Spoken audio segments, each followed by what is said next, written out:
주님이 찾으시는 그 한 사람 그의 배자 내가 그 사람 되길 간절히 주께 예배하네. 오늘 제목은 불로 연단한 금을 사서 부유하게 하라입니다.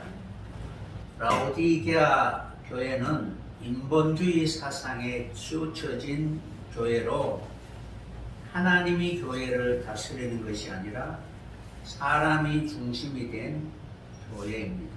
교회의 외면적인 그런 부분으로 보면은 결코 부족함이 없는 교회입니다.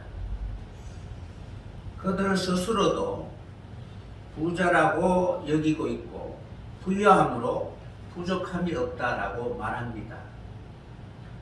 여러분은 어떠합니까? 부족한 것이 없는 그런 성도입니까? 아니면은 부족한 것이 많은 성도입니까? 그저 남들이 말하는 것이 아니라 내 자신이 생각해 볼 때 과연 무엇을 소유하기를 갈망하고 열정적으로 그리로 나아가고 있느냐라는 것을 보면 알 수가 있습니다. 별로 내게 필요 없다라고 생각한다면 그는 결코 가난하다라고 말할 수 없을 것입니다. 그들 스스로 생각하기에 부자고 부유하여 부족함이 없다라고 생각하기 때문에 더 이상 열정이나 뜨거움이나 바라는 것이 없을 것입니다. 그러나 그들이 그렇게 생각함에도 불구하고 주님이 보시는 관점은 전혀 다르다는 것입니다. 라오디게아 교회의 현실을 보면은 주님이 볼 때 공고하고 가련하고 가난하고 눈멀고 벌거벗은 상태라고 바로 하나님은 그렇게 바로 보고 있는 것입니다. 육신적으로 보면은 세상의 시선으로 보면은 아무런 문제가 없지만 영적인 상태는 비참한 상태입니다.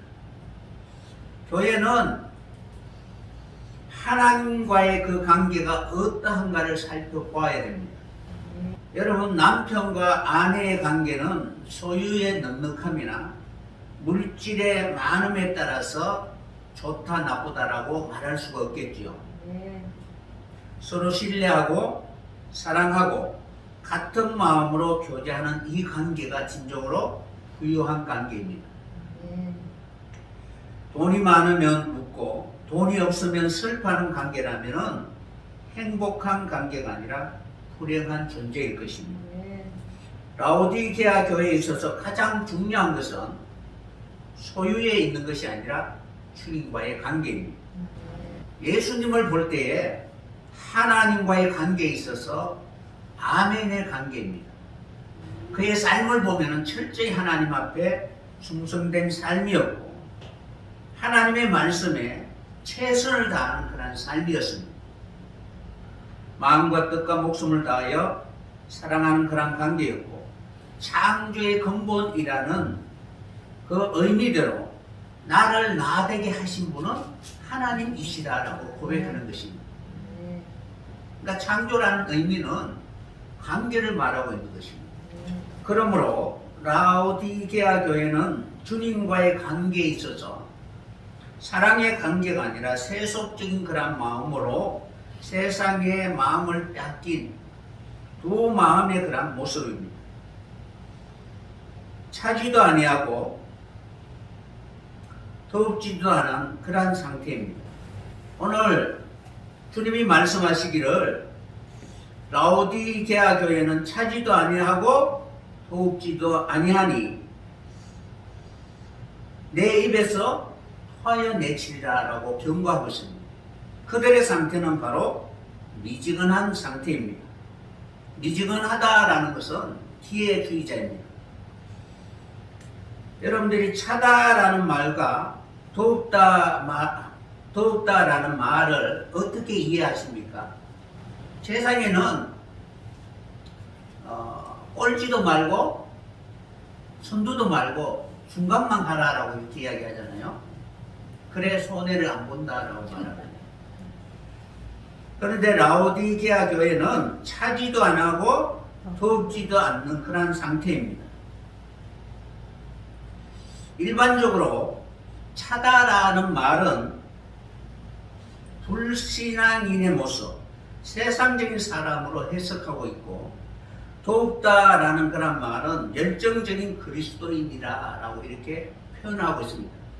그러니까 거의 대부분 인터넷을 이렇게 검색해 보면은 차다 덥다라는 그런 개념을 불신앙과 그리스도인으로 이렇게 바로 해석하고 있는데, 저는 다른 그런 의미로 받아들이고자 합니다. 물론 그렇게 해석도 가능하지만 은유적인 그런 내용으로 보아야 할 것입니다. 우리의 영혼은 지정의로 되어 있지요. 그러므로 영혼의 기능은 육체를 주관하고 이끌어 가야만 합니다. 차다라고 할 때는 지성의 부분으로 감정에 휘둘리면 안 된다는 것입니다. 냉철한 판단과 분석이 있어야 됩니다. 때로는 감정 때문에 그르치는 일들이 얼마나 많겠습니까? 더욱다라는 말은 정서적인 부분으로 감정을 말하고 있습니다. 무엇을 해야 할지 분별하였으면 그 선택에 대하여 열정적으로 뜨겁게 바로 사랑하여야 하는 것입니다. 지성이 망가지고 난 이후에 아무리 마음이 뜨거워도 그 뜨거움은 남을 해하게 하거나 자신을 바로 파괴하게 만드는 것입니다. 그러므로 지성의 부분에 있어서는 분명히 냉철한 판단이 있어야 될 것이고, 그 판단에 의해서 우리의 마음은 뜨겁게 바로 받아들이고 우리의 삶 속에는 그것을 이루기 위하여 나아가야 할 것입니다. 그러니까 전인적인 그리스도의 모습을 우리는 가지고 있어야 되는데, 라오디게아 교회는 그것이 다 무너진 상태라는 것입니다. 단어적 의미는 차다라고 이렇게 바로 기록하고 있는데, 우리가 상식적으로 생각해 보세요. 차다면은 버려야 되잖아요. 대적하고 반대하면은 분명히 성경적으로 보면은 내쳐야 됩니다. 그런데 찬 상태는 그대로 내버려두고 미적한 상태를 하나님 내 입에서 토해내리라라고 이렇게 경고하고 있는 이 내용은 우리가 생각하는 그런 의미가 아니라는 것입니다. 그러니까 원어적 해석은 차다라는 그 말은 우리가 생각하는 그런 의미로 바로 기록하지 않았습니다. 차다라는 이 단어를 신약에 보면은 계시록 오늘 3장에 18절에 16절에 기록되어 있고, 그리고 마태복음 10장 42절에 기록되어 있습니다. 예수님이 제자의 이름으로 이 소자 중에 하나에게 냉수 한 그릇이라도 주는 자는 내가 진실로 너희에게 이르노니 그 사람이 결단코 상을 잃지 아니하리라 라고 이렇게 기록되어 있습니다. 그러니까 냉수를 대접하는 그러한 사람, 그러니까 냉수를 바로 차다라는 이 원어하고 똑같이 사용하고 있습니다. 불의에 대하여 어떻게 해야 할 바를 알지 못하는 그러한 상태에 그의 마음에 해결책을 제시할 수 있는 지혜가 있다면 그 사람을 바로 분별하지 못하는 것이 아니라 그것을 올바르게 바로 선택하고 판단하고 그것을 해석할 수 있는 그런 길이 열리게 되면 바로 그 마음이 시원하게 될 것입니다. 그래서 잠언서 25장 13절에도 충성된 사자는 그를 보내신 이에게 마치 추수하는 날에 얼음 냉수와 같아서 능히 그 주인의 마음을 시원케 한다라는 이런 뜻을 내포하고 있습니다. 그러니까 계시록 3장의 차다라는 말은 마음을 시원케 준다라는 그런 원어적 뜻을 가지고 있습니다. 그러므로 차다라는 그런 단어를 세상적인 사람으로 이런 부분이 아니라 우리의 영혼에 있어서 지성의 부분, 선과 악을 분별할 수 있을 때는 냉철한 판단이 필요하다는 주의에 흔들리면 안 된다는 것입니다. 항상 하나님과의 그 관계에서 귀를 기울이고 주님이 우리에게 뭐라고 말씀하시는가를 봐야 되는 것입니다. 그런데 차지도 안 하고 지성의 어떤 그 하나님의 말씀을 이렇게 내 판단의 근거로 삼지 않고 주변의 수많은 사람들의 그 소리에 흔들리게 된다면 라오디게아 교회처럼 백성이 소리를 인하여 정확한 판단력을 상실하게 되는 것입니다. 미지근하다라는 이 단어의 헬라어는 클리아로스라는 단어를 사용합니다. 이 단어는 클리오라는 단어에서 왔는데 따뜻하게 하다, 녹이다, 용해하다라는 뜻을 가지고 있습니다. 그러니까 동물을 어떻게 그 기능을 상실하게 해서 미지근하게 만들어 버리거나 차가운 것을 용해해서 바로 미지근하게 만들어 버리는 본래에 가지고 있는 그 기능을 하지 못하게 만드는 것이 미지근하다라는 뜻입니다. 그래서 언어적 의미로는 사랑에 대하여 무감각함으로 자신이 하나님에 대하여 열정적으로 바로 다가가야 되는데 거기에 대하여 비참하게 비굴하게 동조하는, 그러니까 밖으로는 마치 사랑하는 것처럼 하지만 속에는 영혼의 상태가 비참한 그런 상태입니다. 발람처럼 자신의 의도를 숨기고 하나님의 말씀에 순종하는 것처럼 그렇게 바로 보이지만 실제는 하나님 앞에 버림을 받을 수밖에 없는 그런 마음의 상태라는 것입니다. 이 단어가 바로 미지근하다라는 클리아로스라는 단어가 그런 의미로 사용하고 있습니다. 그러니까 이러한 차고 뜨거운 그 사이에서 영혼이 비참하게 동요하는 그러한 상태를 미지근하다라고 말하고 있습니다. 우리는 지성의 부분에 있어서 정확한 분별력이나 판단이 없으면은 어디로 가야 할 바를 알지 못하잖아요. 그래서 분명히 성경적인 하나님의 음성이 들리면은 아직 내 마음이 뜨거워지지 않았지만 거리로 볼 수는 있잖아요. 그래서 나는 할 수 없지만 성령이 내 마음을 뜨겁게 하면 내가 능히 그 일을 할 수가 있습니다 라고 기대는 할 수가 있는 것입니다. 이 미지근하다라는 그런 단어는 하나님과의 관계에 있어서 이미 식어서 영혼이 비참한 상태에서 세상의 소리에 더 영향을 받고 있는 그런 비참한 상태를 미지근하다라고 말하는 것입니다. 사랑은 자기의 유익을 구하지 않는 것인데 마음을 다하고 뜻을 다하고 목숨을 다하여야 하는데 자기의 탐심이나 욕심 때문에 비굴한 상태가 되어버린 것입니다. 우리가 주님의 말씀에 순종하지 않는 그 원인이 무엇인가 다 살펴보면은 그의 하는 모든 말들이 다 비굴하잖아요. 무엇 때문에 라고 이렇게 말하고 있습니다. 그러한 상태가 바로 미정한 상태라는 것입니다. 이러한 상태에 있으면은 주님의 입에서 삼킬지 뱉을지 찰나의 순간에 하나님은 뱉어버릴 수밖에 없는 긴박한 때라는 것입니다. 뱉어버리면은 다시는 주님과 하나가 될 수가 없잖아요.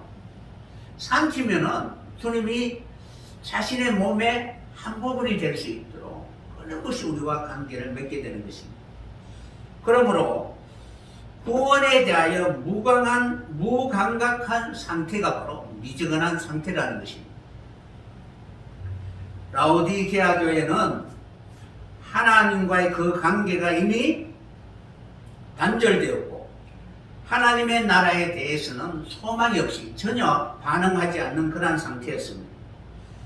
그들의 현실을 보면은 공부하기 때문에 어려움이 오면은 주저앉을 수밖에 없고, 가련하기 때문에 도저히 남의 도움을 받지 않으면은 일어설 수 없는 그런 상태입니다. 그리고 가난하여 자기를 위하여 준비할 것이 없는 그러한 상태입니다. 심지어 눈이 멀고 그리고 벌거벗은 그러한 상태입니다. 눈이 멀었다는 것은 어떠한 위험에 대하여 감지하지 못하고 대처할 수도 없고 준비할 수도 없습니다. 그러니까 미래에 대하여 아무런 보장이 없다는 것입니다. 지금까지는 건건히 살아왔지만, 그러나 앞으로 자신에게 다가오는 수많은 위험이나 시험이나 곤란이나 이러한 것에서 결코 자기 자신을 지킬 수 없는 상태입니다. 벌거벗은 모습은 멸시와 조롱과 그리고 부끄러움, 그러한 수치를 수많은 사람들로부터 아니라고 할 수 없는 그러한 상태입니다. 한마디로 교만하여 자기는 아무런 문제가 없다라고 하지만, 그러나 환경이나 주변의 모든 여건을 보면은 우물 안에 갇혀있는 개구리와 같은 그러한 상태입니다. 이러한 상태에서 그대로 내버려두면 어떻게 될까요? 점점 초라해지고 그리고 아무도 돌아보지 않는 그러한 흥황한 존재가 될 수밖에 없습니다. 그러한 라오디게아 교회의 성도들을 향하여 주님이 어떤 처방을 해 주셨느냐 하면은, 내게서 불로 연단한 금을 사서 부유하게 하고, 흰옷을 사서 입어 벌거벗은 수치를 보이지 않게 하고, 안약을 사서 눈에 발라 보게 하라라고 주님이 말씀해 주셨습니다.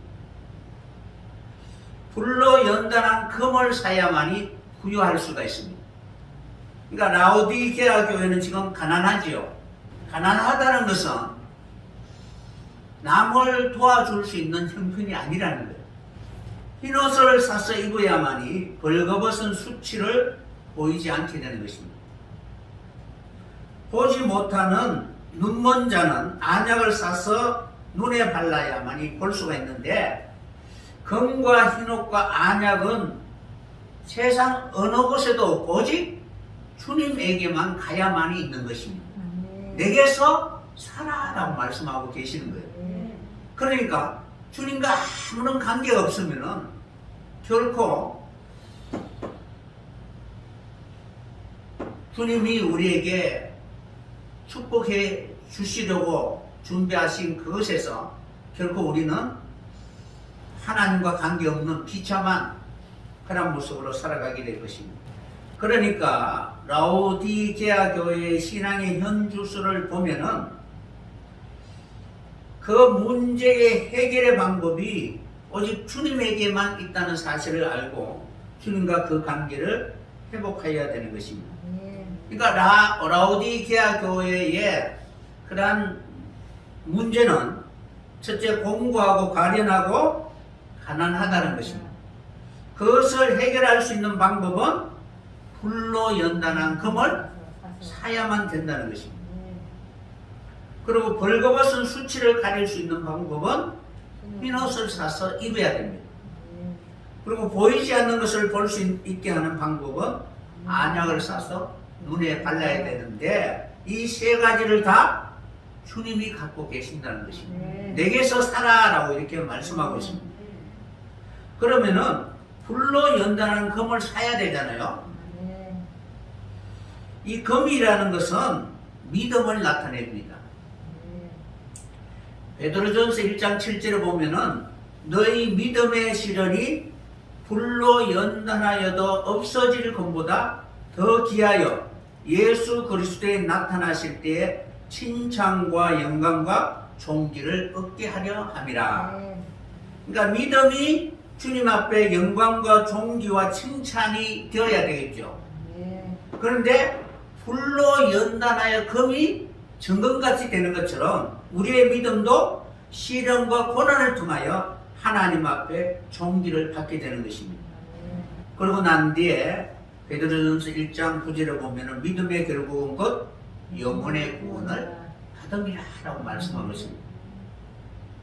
그러니까 영혼이 하나님 앞에 존귀하게 되기 위해서는 바로 불로 연단하는 것처럼 우리는 불시련을 반드시 바로 거쳐야 한다는 것입니다. 그러니까 영혼이 존귀하기 위해서는 불시련을 통하여 바로 찢기와 불순물을 다 제거해야 하여야만이 하나님 앞에 값진 그런 신자가 되는 것입니다. 그러니까 믿음이 순수하기 위해서는 마치 금이 재련소에 들어가서 7번 들어가서 모든 찢기를 다 걸러내고 순금이 되는 것처럼 우리의 영혼도 바로 이러한 연단과 훈련의 과정을 통하여 깨끗해져야 한다는 것입니다. 연단과 훈련의 과정을 거치지 않으면 우리의 영혼은 깨끗해지지 않는다는 것입니다. 그러니까 라오디게아 교회의 영혼의 상태는 지금 미지근한 상태라는 거예요. 그러니까 주변에 에워싸고 있는 모든 것이 그들의 영혼을 더럽히는 이러한 세속적인 것들이 바로 그를 바로 에워싸고 있는 것입니다. 그래서 이러한 연단과 훈련의 과정을 거쳐야만이 바로 깨끗한 영혼이 될 수가 있습니다. 금이라는 단어는 헬라어로는 크로시온, 그리고 히브리어로는 자브라는 단어를 사용합니다. 이 단어는 반짝이다라는 그런 단어에서 온 어근인데 마치 맑은 하늘과 같이 순수한 상태가 돼요. 그러니까 그 어떤 것도 끼이지 않는 가장 그 본질의 상태에 있을 때에 바로 금이다라고 말하고 있는 것입니다. 그러니까 금으로 무엇을 만들었을 때 금이 순수하지 못하면 그 만들어진 모든 것도 더러워질 수밖에 없는 것입니다. 그래서 바로 광물에서 채집할 수 있는, 얻을 수 있는 것이 바로 금인데 흙에서 가장 빛나는 것이 바로 금입니다. 사람도 흙이죠. 인생은 흙의 체질로 되어 있는데 사람에게 가장 보석같이 빛날 것이 무엇입니까? 마음이고 영혼이겠죠. 마음이 더러운 사람은 뭐라고 합니까? 육체가 아무리 화려하게 바로 있고 그리고 걸쳤다 할지라도 결코 아름답다라고 말하지 않습니다. 그러니까 거친 입이나 아주 저급한 그런 말을 하는 사람을 보고 아름답다라고 말을 하지 않죠. 누추한 옷을 입었지만 그의 입에서 나오는 그 말이 영혼을 깨끗하게 할 수 있는 그런 마음이 말을 한다면은 참 인자하고 아름다운 말, 정말 아름답습니다라고 말할 수가 있는 것입니다. 이런 것처럼 우리의 마음과 영혼이 빛나야 되는데 그 마음이 어두우면 모든 것이 다 어두워지게 될 것입니다. 그러니까 마음이 밝으면 모든 것이 다 밝게 되죠. 우리의 내면, 마음, 영혼이 순수하고 깨끗하게 빛나기 위해서는 불같은 연단의 과정을 통하여 그 마음을 가리고 있는 그런 수많은 허물과 죄를 다 바로 깨끗하게 태우고 씻어야 할 것입니다. 그랬을 때 바로 성경에 기록된 것처럼 영혼이 잘 되는 것입니다. 그러니까 영혼이 잘 되면은 범사가 잘 되죠. 그러니까 영혼이 금과 같이 빛나게 되면은 모든 사람들은 귀하게 여기게 될 것입니다. 하나님은 성도의 마음을 연단하신다라고 이렇게 기록되어 있습니다. 잠언서 17장 3절에 보면은 도가니는 언을, 풀무는 금을 연단하거니와 여호와는 마음을 연단하시는 분이다라고 말씀하고 계십니다. 그래서 이러한 마음의 훈련을 받은 사람, 이 훈련을 받아서 하나님 앞에 합당한 사람이 되면은 그 사람을 가리켜서 시온의 아들들이라고 하나님 말씀하고 계시는 것입니다. 그러니까 시온에 가면은 하나님과 언약한 백성이 되고 그들에게는 다시는 전쟁이나 다툼이 없고 하나님과 화평한 관계가 되는 것입니다. 이러한 진정한 시온의 딸들이 되기 위해서는 하나님은 연단과 훈련의 과정을 거치게 하시고 그러한 것을 통하여 영혼을 깨끗하게 해 주시는 것입니다. 마땅히 우리가 시온의 아들들이 되어야 됩니다. 하나님의 아들들이 되어야 함에도 불구하고 거기에 대하여는 전혀 소망을 두지 않고 여전히 세상의 정욕이나 탐심이나 이생의 자랑으로 우리의 가장 소중한 하나님 앞에 귀하게 여김을 받을 수 있는 그 영혼을 바로 더럽히면 안 된다는 것입니다. 에레미야 애가 4장 1절에 보면 이렇게 기록되어 있습니다. 슬프다 어찌 그리 금이 빛을 잃고 정금이 변하였으며 성소의 돌이 각 거리머리에 쏟아졌는고 시온의 아들들이 보배로와 정금에 피할러니 어찌 그리 토기장에 만든 질항아리 같이 여김이 되었는고 라고 이렇게 기록되어 있습니다. 그러니까 하나님의 성전에 보석과 같이 여김을 받아야 되는데 그 빛이 금이 빛을 잃고 변화했다는 사실입니다. 그러니까 바로 시장거리에 바로 버리게 되는 것입니다. 그러면은 사람에게 밟힐 뿐입니다. 하나님을 믿는다고 하면서 수많은 세상 사람들로부터 조롱거리가 되는 그 원인이 무엇입니까? 자기들과 똑같은 거예요. 그러니까 여러분들은 욕하는 사람이 누군 줄 아십니까? 그 사람이 없으면 내가 더 많이 가질 수가 있는데 그 사람 때문에 내가 더 많이 가지지 못하니까 욕하잖아요. 그죠? 나는 거기에 마음을 두지 않으면은 결코 우리는 욕을 들을 수 없습니다. 그런 것처럼 우리의 마음속에 진실로 무엇을 거룩하게 깨끗해야 하는가를 늘 생각할 수 있는 여러분이 되었으면 합니다. 그래서 바울은 우리가 무엇을 가져야 되느냐, 질거릴 것 같은 우리는 바로 이렇게 소중한 주님처럼 하나님 앞에 귀히 여길 수 있는 금을 가져야 된다는 것입니다. 이 보배를 질거릴 것 같은 우리가 가졌으니 이는 내게 능력이 있는 것이 아니라 하나님께 있음을 알게 하기 위하여 하나님이 우리에게 주셨다라고 이렇게 말씀하고 있습니다. 그러니까 우리의 영혼은 하나님 앞에 속하였고 그리고 하나님 앞에 기히 서이게 되었을 때 값지게 될 것입니다. 세상 사람들이 함부로 다룰 수 있는 그러한 초라한 그런 모습이 되어서는 안 된다는 것입니다. 그래서 하나님은 우리의 마음속에 하나님이 귀하게 여기시는 그런 속사람이 숨겨져 있다는 사실을 늘 기억하고 이 속사람이 빛나기 위해서는 불과 같은 그러한 시련과 연단의 과정을 거쳐야 되는 것입니다. 이것을 하나님이 하신다는 것입니다. 나라는 존재는 아무런 존재는 아니지만 그러나 하나님이 우리를 상관하시고 하나님 앞에 귀한 존재가 되게 하시기 위하여 연단하시고 훈련하게 되면 하나님의 집에 귀한 그릇으로 쓰임을 받게 될 것입니다.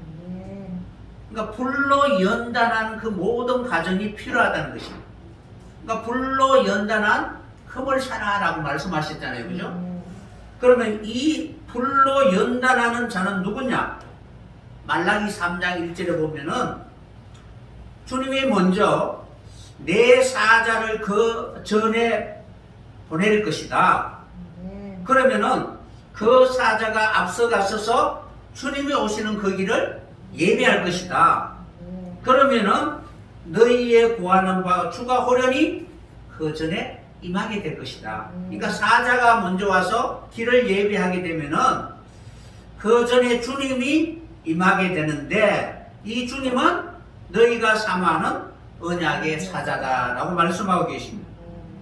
그런데 그의 임하는 날 누가 능히 당하며 그의 나타나는 때에 누가 능히 서리요. 그는 금을 연단하는 자의 불과 표백하는 자의 잿물과 같을 것이다 라고 말씀하고 계십니다. 그러니까 먼저 사자를 보내어서 길을 예비한다라는 것은 회개하게 하신다는 것입니다. 회개하면은 주님이 오셔서 회개하는 모든 심령 속에 그를 힘들고 고통스럽게 했던 모든 더러운 찢기와 불순한 그런 불순물을 다 마치 불로 연단하는, 금을 연단하는 그러한 재련소와 같이, 그리고 표백하는 깨끗하게 해주는 잿물과 같이 주님이 그 길을 지나가면은 주님을 맞이하기를 원하는 모든 사람들이 거룩하게 될 것을 우리에게 말씀하고 있습니다. 그가 은을 연단하여 깨끗게 하는 자와 같이 레위 자손을 깨끗하게 하되 금은같이 그들을 연단하리니 그들이 의로운 제물을 나 여호와께 드리게 될 것이다 라고 말씀하고 계십니다. 우리의 모든 삶이 주님 앞에 맡길 수 있는 여러분들이 꼭 되었으면 합니다.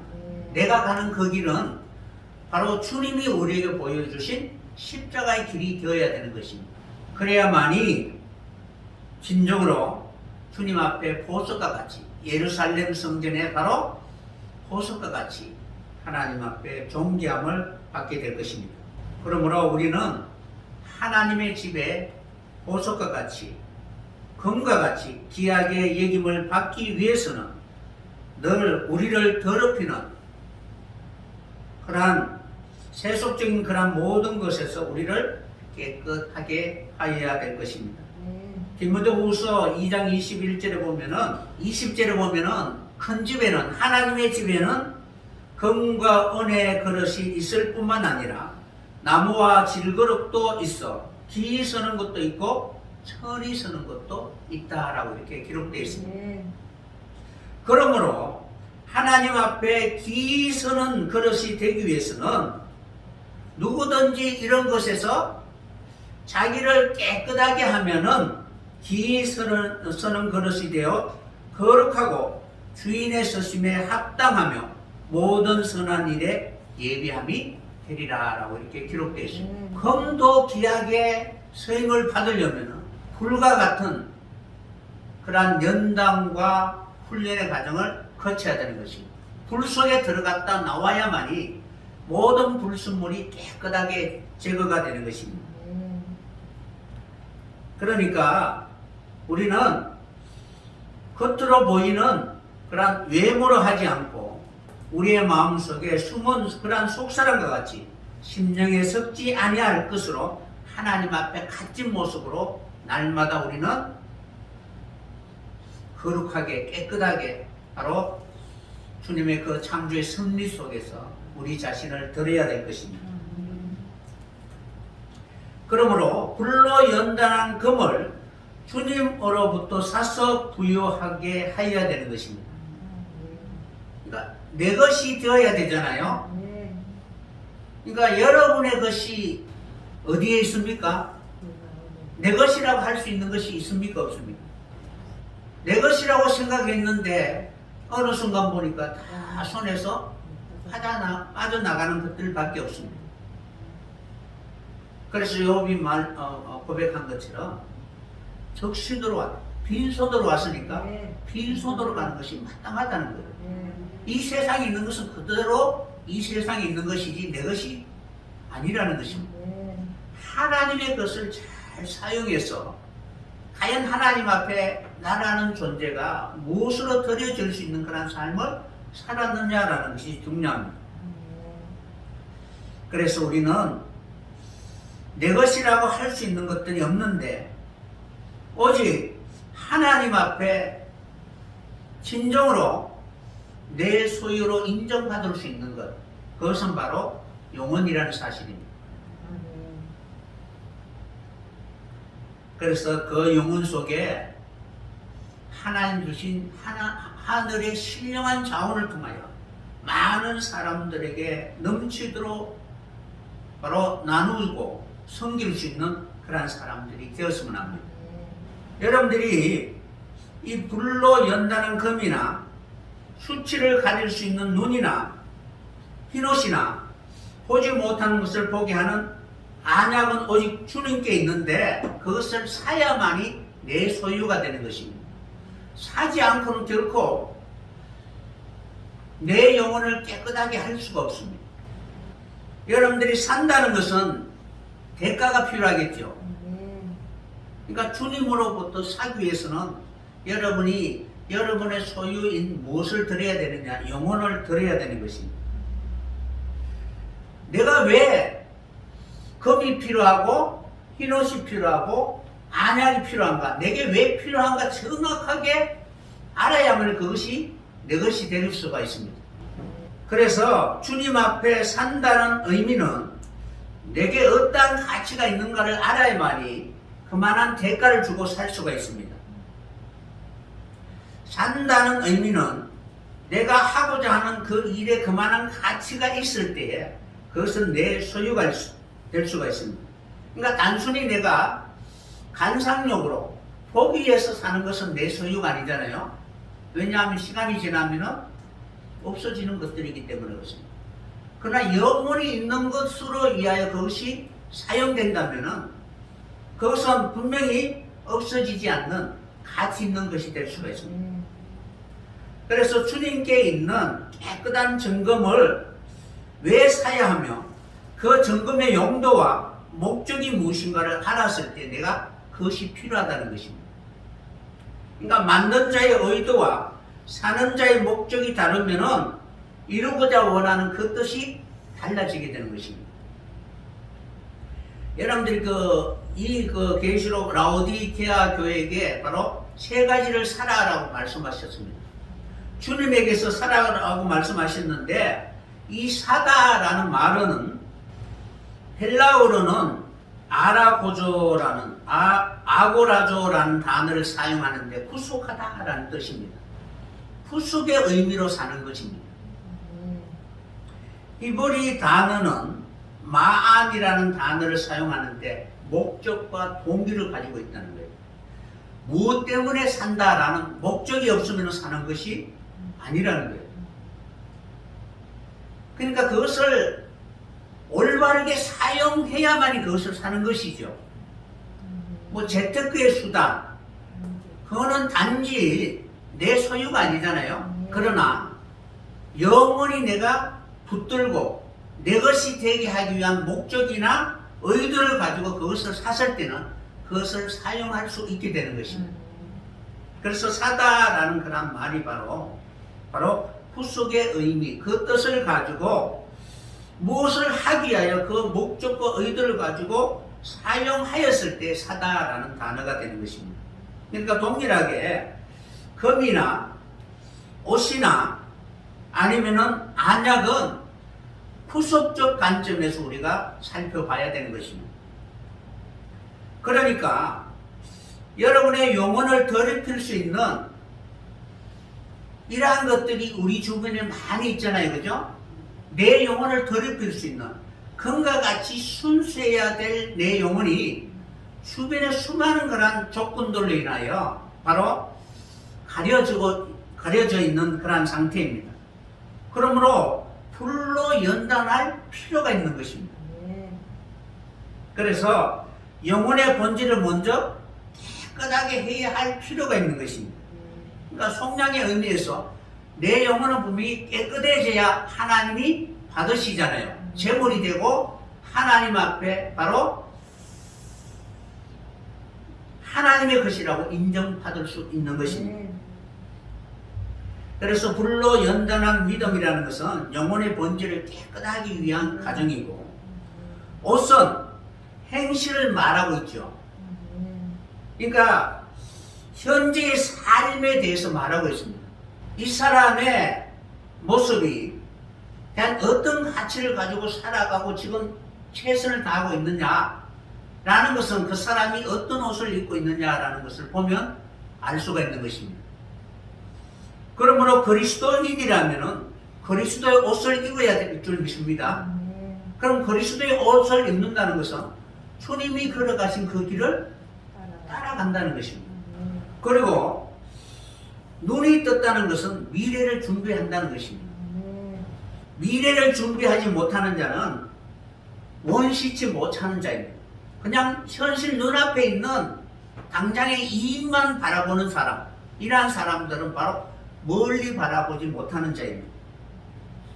그러므로 우리는 불로 연단한 금과 흰옷과 그리고 안약을 통하여 우리의 현재의 고난이라 할지라도 나를 거룩하게 하시는 하나님의 이끄심을 알고 하나님 앞에 순종하게 되면은 이 십자가는 우리로 하여금 힘들게 하는 것이 아니라 소망을 주기 위한 하나님의 호의라는 사실을 깨닫게 될 것입니다. 그래서 현재의 고난을 통하여 십자가를 나의 믿음의 고백을 통하여 부활에 이룰 수 있는 여러분들이 꼭 되었으면 합니다.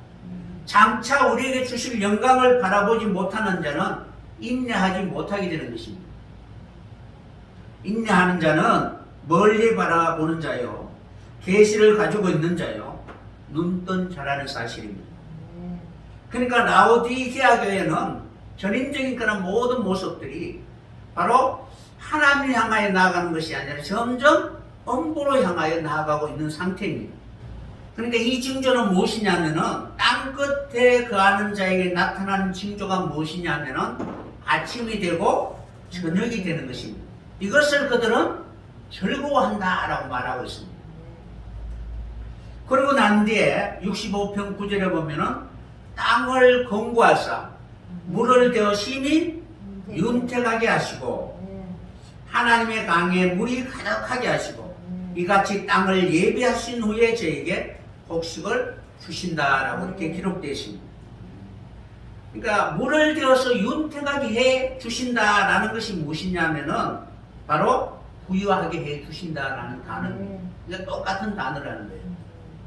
그러니까 여러분의 영혼이 부유하게 되는 불로 연단한 금을 사서 우리의 영혼이 연특하게 되는 거나 아니면은 말세 때 마지막 때에 바로 주님께서 아침이 되고 저녁이 되는 그 창조의 과정을 통하여 끊임없이 우리 자신을 뒤집어 엎어서 바로 어둠이 다 물러가고 조금도 어둠이 없는 빛이 있는 그러한 상태가 되면은 진정으로 부유하게 되고 빛의 아들이 되게 될 것입니다. 그래 되면은 많은 사람들에게 빛을 비추어서 하나님의 부여가 무엇인가를 나타내어 주님 앞에 영광을 돌리게 되는 것입니다. 이런 것처럼 우리에게도 동일하게 라오디게아 교회처럼 자기 자신을 십자가에 내려놓고 끊임없이 주님의 뜻을 위하여 충성할 수 있는 그러한 여러분들이 꼭 되었으면 합니다. 우리에게 있는 것, 이것은 바울이 말한 것처럼 배설물에 불과합니다. 그러나 십자가를 통하여 주님에게 있는 그것을 내 소유로 삼아 영혼에 대하여 관심도 없고 현재의 삶에 대해서도 그저 본능적으로 살아갈 수밖에 없는 그러한 교회고 그리고 내세의 그러한 소망도 없는 그러한 교회였습니다. 이러한 라오디게아 교회를 향하여 주님이 바로 해결할 수 있는 그 처방전을 주신 것은 바로 그것의 목적과 그리고 하나님이 어떤 의도를 가지고 주시는가를 꼭 기억하고 그것이 내 소유가 되어야 되는 것입니다. 그러니까 십자가는 다른 사람이 져야 되는 것이 아니라 내가 능히 감당해야 할 주님이 내게 주신 그런 구원의 은혜라는 사실입니다. 그래서 이것을 통하여 신령한 자원을 공급받아 날마다 주님 앞에 축복받을 수 있는 그런 사람들이 되어야 될 것입니다. 그래서 주님에게서 이것을 사야만이 바로 하나님의 나라에 들어갈 수 있는 복된 사람이 되게 되는 것입니다. 그러니까 불로 연단한 금을 사서 부유하게 해야 되잖아요. 그러니까 금을 사야만이 우리가 부유할 수가 있습니다. 이 금이라는 금을 사서 부유하게 된다라는 부유하다라는 단어는 플루테오라는 단어를 사용하고 히브리는 아사르라는 단어를 사용하는데 이 단어는 어떤 용례로 사용하느냐 하면은 충분히 공급함을 받아 모든 이에게 구원의 복을 줄 만큼 자원이 풍부하다라는 뜻입니다. 그러니까 구원을 줄 수 있는 그러한 자원은 오직 주님에게만 있잖아요. 그죠? 세상에 어떤 자원이라 할지라도 천국에 들어갈 수 있는 자원이 될 수가 없습니다. 그래서 이 부하게 된다. 그러니까 금을 싸서 부하다라는 것은 여러분들 이러한 과정을 통하여 가난해질 수밖에 없고 공고해질 수밖에 없는 그들에게 영혼의 진정한 풍성함을 누릴 수 있는 그 자원을 한량없이 줄 수 있는 그러한 정인이 되게 될 것입니다. 그러니까 성령이 여러분 안에 충만하게 되면은 솟아나는 샘물이 되어서 가난한 자에게 목마름을 해결해 주게 되는 것입니다. 그런 것처럼 그런 의미를 가지고 있습니다. 그래서 우리는 끊임없이 세상에 대하여 부한자가 아니라 하나님에 대하여 부한자가 되기를 간절히 소원합니다. 그래서 하나님은 가난하게도 하시고 부하게도 하시고 낮추시기도 하고 높이시기도 하시는 분이십니다. 그분께서 우리로 하여금 모든 사람에게 부유한 자가 되게 하시가요. 바로 우리로 하여금 불같은 시련을 겪게 하시는 것입니다. 그것을 통하여 바로 사라지고 없어지는 것에 마음을 빼앗기는 것이 아니라 하나님의 나라에 영원히 있을 것으로 날마다 우리의 영혼이 바로 풍성해질 수 있는 여러분들이 꼭 되었으면 합니다. 그래서 이러한 시련의 과정을 걸어간 사람, 이러한 사람에게 하나님은 그 땅에다가 물을 되어서 윤택하게 해 주시게 될 것입니다. 시편 65편 8절에 보면은 땅 끝에 거하는 자가 주의 징조를 두려워합니다라고 이렇게 기록되어 있습니다. 하나님 축복하시는 그런 자녀들이 되었으면 합니다. 그래서 그들은 항상 하나님과 함께 다녀 진정한 주님의 친구가 되어서 어느 누구라 할지라도 주님이 인정해 주시는 그러한 사람으로 하나님의 나라에 넉넉히 들어갈 수 있는 그런 복된 자녀 되시기를 예수님의 이름으로 간절히 축원합니다. 말씀 마치겠습니다.